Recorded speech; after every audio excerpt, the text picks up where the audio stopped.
No.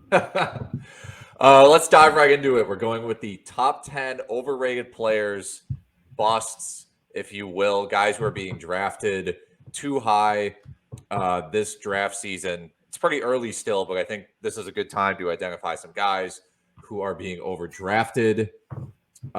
Shannon, let's have you kick things off with your first bust pick of the early draft season. Well, let's go large. Joel Embiid, going right in that number 3, 4, 5 range, top 5 in every draft I've been a part of at least. I can't do it, man. I can't do it. I feel like this year you have a clear cut top 3 at least. Specifically in best ball, that's definitely the case for points based leagues. Jokic, Giannis, and Luka. That order can be adjusted a little bit. I believe Jokic, no matter the format, is going to be the top overall pick. But once you get past those 3, you've got Embiid is really the guy. And I can't pull the trigger on Embiid with the 4th pick or top 5 pick. I'm going to go Tatum 99 out of 100 times if I have that spot. Embiid's great, per game basis, as valuable as any other player in fantasy. But especially in the first couple of rounds, the amount of games played that you're projecting for a player matters. Embiid played a career high 68 games last year. Hopefully he can at least match that, maybe play more. That would be fantastic. But until I see him play 75 games, it's hard for me to justify selecting him with the top 5 pick. This past season, where he played 68 games, was the only time in Embiid's career where he's ranked better than 13th in total 8-cap value. So for most of his career, he's a guy you should be drafting at the turn and then hoping you get that value out of him. The first bust that I am taking, or I am noting, is Karl-Anthony Towns. I mentioned this on the pod before. He's going at 7 on Yahoo. He currently just went 5th in a draft that I'm doing. I loved him there in the past. I've been a guy banging the drum for Towns in the past, saying he's one of the most underrated fantasy players of the past 5 years, maybe, at least of the elite guys. Consistently ranks. He's ranked 8th 3 times in his career. Ranked 3rd before. Ranked 11th last year. I'm just worried about the Gobert addition. I think it's going to mess up his rebounding, which was already at a career low 9.8. Towns' assists decreased almost by a full assist last year compared to the year before with the emergence of Anthony Edwards. I think Anthony Edwards' stock continues to go up. He will get more usage. It's hard to say because the numbers translate so differently, right? You're thinking Towns, he's going to be less in the interior. He's shooting more threes. How does that sort of a thing translate from a field goal percentage to 3-pointers made perspective? Again, I'm worried about his blocks, where those were at a career low 1.1 already last year. Even if looking at just last year without Gobert on the team, Towns was already at 9.8 rebounds, career low. All right, a fan favorite, LeBron James. I've seen LeBron James go at pretty much anywhere in the first round. His value and his ADP varies from site to site a little bit. It is right around 12 or 13 on season redraft leagues for ESPN, Yahoo, Fantrax. Best ball underdog, he's going around 8.5 for ADP. There's some you could justify taking him at the turn there in the 12-team league. Taking him at 8 or 9, I feel like is quite the reach, and it's a very similar thought process as to my Embiid pick.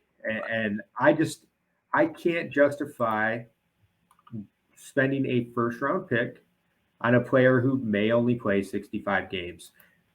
Yeah, you mentioned LeBron's missed games, has played 223 games in 4 seasons with the Lakers. Obviously he had a great year per game last year. No one's denying that. He ranked 4th, right? But ended up being 16th overall in his 56 appearances.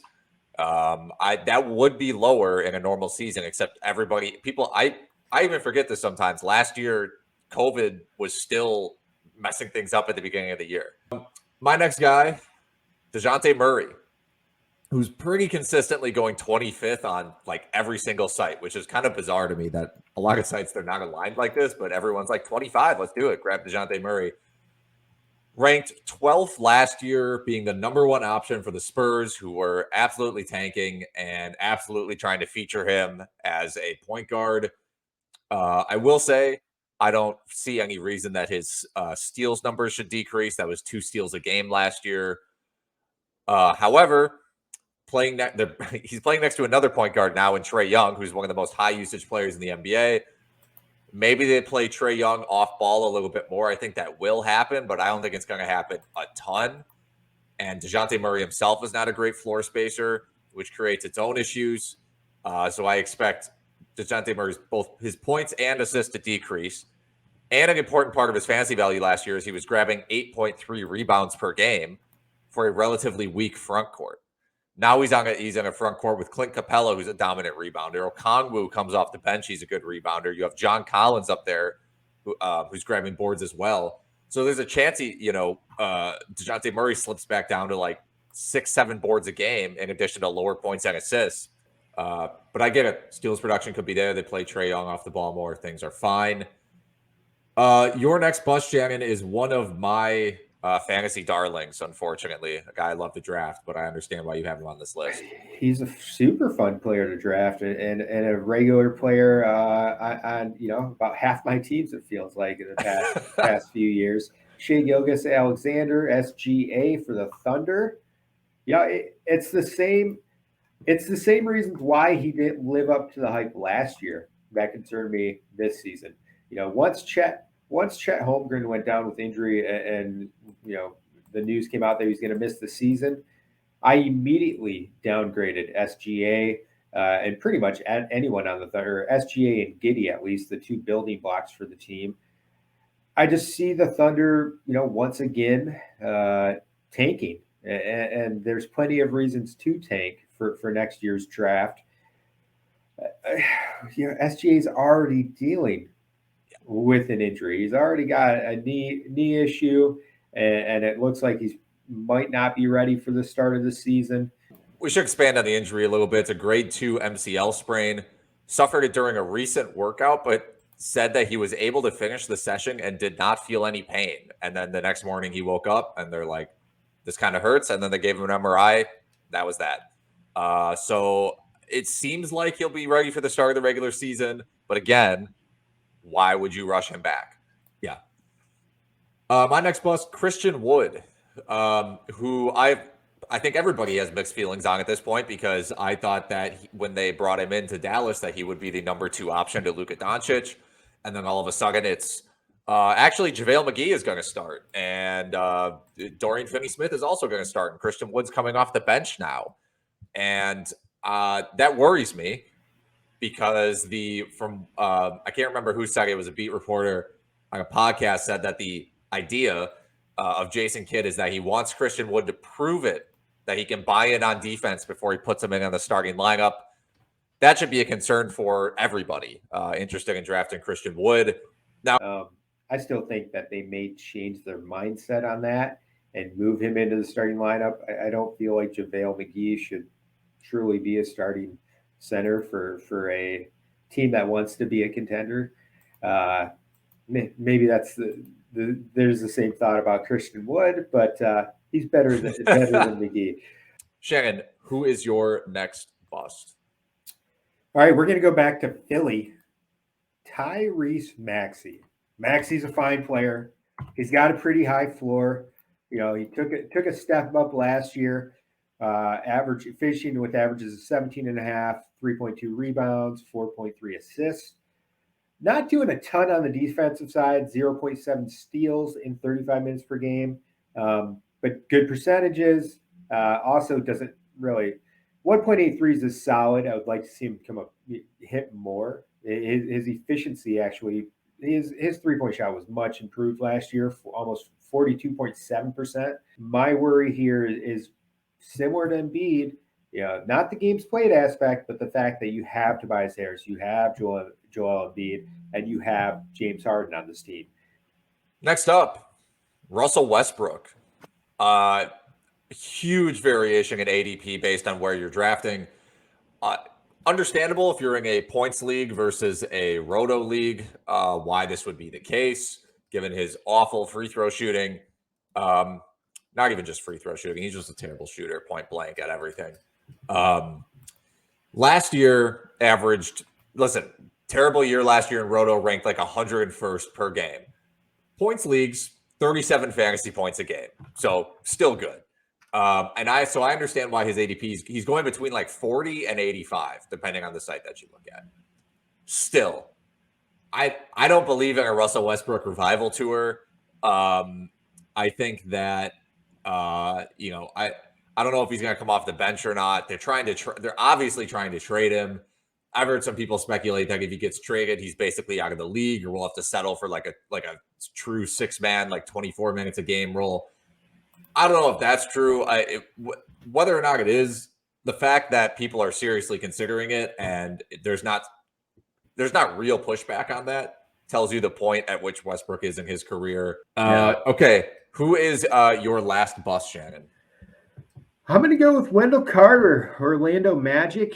Nothing against Carter. I think he's a solid player. It was nice to see him kind of fulfill some of that promise last year. He averaged 15, 10.5, 1.1 3-pointers made.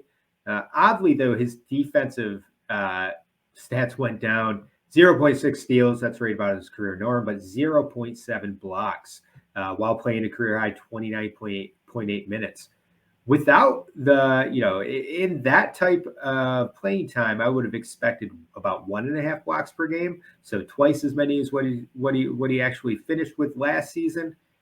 Without the blocks, it's harder for me to get too excited about Carter. And while Carter is probably still considered a long-term piece, or one of the main long-term pieces for the Magic, I don't think he's necessarily at where he was when they acquired him a year and a half ago.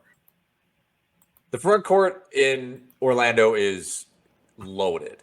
My last bust, Mikal Bridges. He's going between like 65, 85. I'm fine drafting him around that 85 range. I think that's good value for him, even pushing 75. Don't like him at 65. He went in the 5th round in a draft that I'm currently doing. But he's a very good player. They signed him to a huge deal. Obviously, they like him, but he is a role player, and he's not even that great of a 3-point shooter. I think the perception of Mikal Bridges is like, this guy's a marksman, like 3-and-D. He made 1.4 threes per game last season. So I think this is a guy. He's reliant. He's a 3-and-D player who doesn't really generate a lot of stats in either steals or threes. Try RotoWire today, free for 10 days. Get our premium tools, rankings, analysis, and breaking news alerts. No credit card required. Go to rotowire.com/try.